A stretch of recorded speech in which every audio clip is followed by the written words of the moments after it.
Leave them carry off their hurt and dead. Well, Reverend, that tears it. The Searchers, directed by John Ford in 1956, is widely regarded as one of the greatest Western films for several reasons. It explores complex themes of obsession, racism, and redemption in the context of a visually stunning and well-crafted narrative. The film's influence goes beyond the genre, impacting the world of cinema and culture as a whole. The movie follows the character of Ethan Edwards, portrayed by John Wayne, who embarks on a years-long quest to rescue his niece Debbie, played by Natalie Wood, after she is abducted by Comanche Indians. The character of Ethan is multidimensional. He's a conflicted anti-hero driven by his obsession to rescue Debbie, yet his deep-seated racism and prejudice towards Native Americans add layers to his complexity.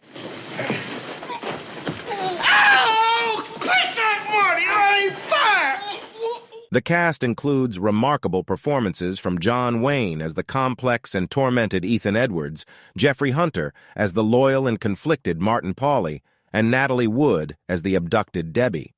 The supporting cast features talented actors like Vera Miles, Ward Bond, and Harry Carey Jr., all contributing to the film's authentic and engaging portrayal of the Old West.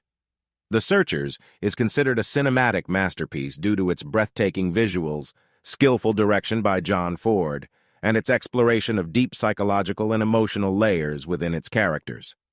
The movie's innovative use of the widescreen format and stunning vistas showcase the grandeur of the American frontier, contributing to its status as a visually striking film.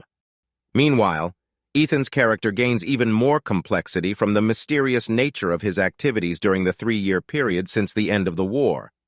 For one thing, he simply disappeared after the war, and no one knows where he has been during the past 3 years.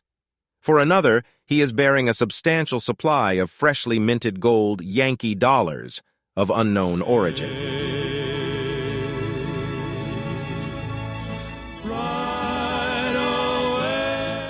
John Ford's classic film opens and closes with essentially the same scene. The movie begins in darkness. Suddenly, a door opens, a silhouetted woman steps outside, and we're greeted by the breathtaking sight of Monument Valley. In the distance, there's a rider approaching, a man by the name of Ethan Edwards, John Wayne. A dusty and weary Confederate soldier, Ethan is returning to his brother's West Texas homestead, accompanied by Max Steiner's mournful score. Stand aside, Martin. No, you don't, Ethan. So it's 5 years that went by while they are looking for Debbie. The reason Ethan saves Debbie is his love for her overrides the destructive impulse to kill her for becoming Scar's wife, even if it was against her own will. The movie was based on a novel by Alan LeMay, who in turn based his book on the true life story of Cynthia Ann Parker.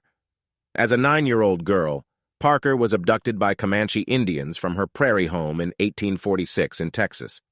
She spent years among the Comanche, eventually marrying Chief Peta Noxua, with whom she had 3 children with: Prairie Parker, Flower Parker, Pecos Parker, and Quanah Parker. Meanwhile, family members, including her uncle James Parker, spent years looking for her. Cynthia Ann Parker was eventually found and removed from the Comanche after the Battle of Pieces River in 1860. Here is a clip that didn't make the cutting room floor. Hey, ask me. Before Ford's relationship with John Wayne, there was Harry Carey. To put it in a modern context, it was like Martin Scorsese collaborating with Robert De Niro before his work with Leonardo DiCaprio. According to Mostly Westerns, the pair collaborated on more than 24 films, and Ford said that he learned a lot about the industry with Carey as his tutor. It was during these early days of the Western where Carey would develop his iconic arm pose, where he grabs his right arm with his left hand at the elbow. The gesture would permeate throughout Ford's films by other actors. In the 1948 John Ford film, Three Godfathers, Carey is remembered at the beginning of the film and dubbed Bright Star of the Early Western Sky. As an homage to him, John Wayne held his right elbow with his left hand in the closing shot of The Searchers, imitating a stance Carey himself often used in his films. According to Wayne, both he and Carey's widow Olive, who co-starred in the film, wept when the scene was finished. This has been Movies That Change the World. The 1956 movie The Searchers. Please like, subscribe, and share.